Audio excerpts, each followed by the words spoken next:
തെറ്റുകാരായ ആൾക്കാരെ നമ്മൾ വേഗം കൂട്ടുകാരാക്കണം. കൂട്ടുകാരാക്കി കഴിഞ്ഞാലുള്ള ഒരു മെച്ചം എന്ന് വെച്ചാൽ പിന്നെ നമ്മൾ പറയുന്നത് അവർ സ്വീകരിക്കും. എനിക്കിപ്പോൾ അടുത്തൊരു അനുഭവം ഉണ്ടായി, ഞാൻ പറയാം. ഇവിടെ സബ്ജക്റ്റിന് വലിയ പ്രാധാന്യമൊന്നുമില്ല കേട്ടോ, ഞാൻ എന്നുള്ളതിന് ഒരു പ്രാധാന്യമില്ല. മറിച്ച് നമ്മുടെ ഒരു ദഅവത്ത് എന്ന ഏരിയ വെച്ചിട്ടാണ് ഞാൻ സംസാരിക്കുന്നത്. ഈ അടുത്ത് നമ്മുടെ മലബാർ ജില്ലകളിലുള്ള ഒരു ജില്ലയിൽ ഒരു ക്ലാസ്സിന് പോയി, സംഘടനാ ക്ലാസ് കഴിഞ്ഞ് ഒരു കുട്ടി, ഒരു വലിയ മുടിയുണ്ട് ആ കുട്ടിക്ക്, ഒരു ഭയങ്കര അസ്വസ്ഥത കണ്ടപ്പോൾ തന്നെ. പക്ഷെ അത് ക്ലാസ് എന്ന് പറഞ്ഞാൽ ദഅവത്തല്ല, വഷളാക്കൽ പരിപാടിയാണ്, അത് ചെയ്യാൻ പാടില്ല. പിന്നെ ഭക്ഷണം കഴിക്കാൻ ഒരു വീട്ടിൽ പോയി ഭക്ഷണം കഴിച്ച് വാഷ് ബേസിൽ നിന്ന് കൈ കഴുകുമ്പോൾ ആ കുട്ടി അവിടുന്ന് ഉണ്ട്. അപ്പോൾ ഞാൻ ചോദിച്ചു, മോൻ ഇവിടെ? ഇതെൻ്റെ മൂത്തമ്മൻ്റെ വീടാണ്. മൂത്തമ്മ മീൻസ് ഉമ്മാൻ്റെ ഏട്ടത്തിയാണ്.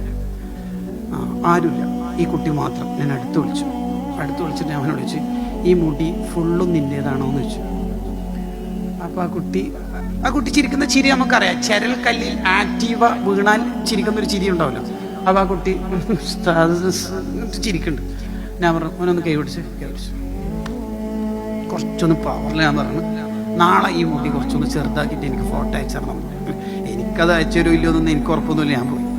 ഞാൻ 3 ദിവസം പിന്നെ നാട്ടിലുണ്ടായില്ല, കുറച്ച് ദൂരെ ഒരു പരിപാടിക്ക് പോയിട്ട് തിരിച്ച് കൊച്ചിയിൽ ഫ്ലൈറ്റ് ഇറങ്ങി ദെൻ നേത്രാവതി ട്രെയിനിൽ കയറി വരുമ്പോൾ എനിക്ക് ഇഗ്നറൻ്റായ പരിചയമില്ലാത്തൊരു നമ്പറിന് എന്നുള്ള ബാർബർ ഷോപ്പിൽ നിന്ന് മുടി മുറിക്കുന്ന വീഡിയോ ആഫ്റ്റർ കഷണ്ടിക്ക് ശേഷം, മരുന്ന് ഉപയോഗിച്ച ശേഷം മറ്റൊരു ചിത്രം ഉണ്ടായില്ലേ, മുടി മുറിച്ചതിന് ശേഷമുള്ള ഒരു ഫോട്ടോ, ദെൻ ഒരു വോയിസ്. ആ വോയിസാണ് പ്രധാനം. അതിനാണ് ഞാൻ ഇത്ര റിസ്ക് എടുത്തിട്ട് ആ ഉദാഹരണം പറഞ്ഞത്.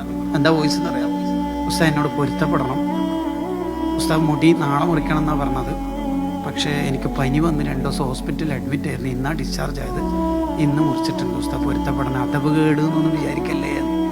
ഈ തലമുറനെയാണ് നമ്മൾ വേഗം നരകത്തിലേക്ക് ഇടല്. അത് നമ്മൾ നിർത്തുക, കുറെ കൂടി ഫ്രണ്ട്ലി ദഅവത്ത് നടത്തുക. അതാണ് നബി സല്ലല്ലാഹു അലൈഹി വസല്ലം തങ്ങളുടെ ഒരു സിസ്റ്റം എന്ന് പറയുന്നത്. മദീനയിൽ ഒരു കുട്ടി ഈന്തപ്പന മരത്തിന് കല്ലെറിയാറുണ്ട് എന്നുള്ള ന്യൂസ് വരുന്നു. അൻസ്വാറുകൾ പരിധി പിടിച്ച ആ കുട്ടിനെ, അൻസ്വാറുകളുടെ ഈന്തപ്പന മരത്തിനാണ് കല്ലേറ് സംഭവിക്കുന്നത്. ആ കുട്ടിനെ പിടിച്ച് നബി തങ്ങളിലേക്ക് കൊണ്ടുവന്നപ്പോൾ തങ്ങൾ ആ കുട്ടിനെ വിളിച്ചിട്ട് വെച്ച്, മോൻ ഈന്തപ്പന മരത്തിന് കല്ലെറിയാറുണ്ടോ?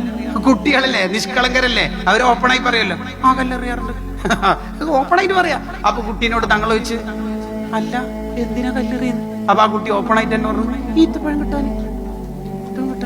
അപ്പൊ തങ്ങള് ലാത്തർമിന്നഹല, ഈന്തപ്പന മരത്തിൽ കല്ലെറിയരുത്, വീണ് ഈത്തപ്പഴമൊക്കെ ഈ മോനെ എടുത്തോട്ടല്ലേ, സമ്മതല്ലേ, വീണ് ഈത്തപ്പഴമൊക്കെ മോനെ എടുത്തോളി, കല്ലെറിയരുത്.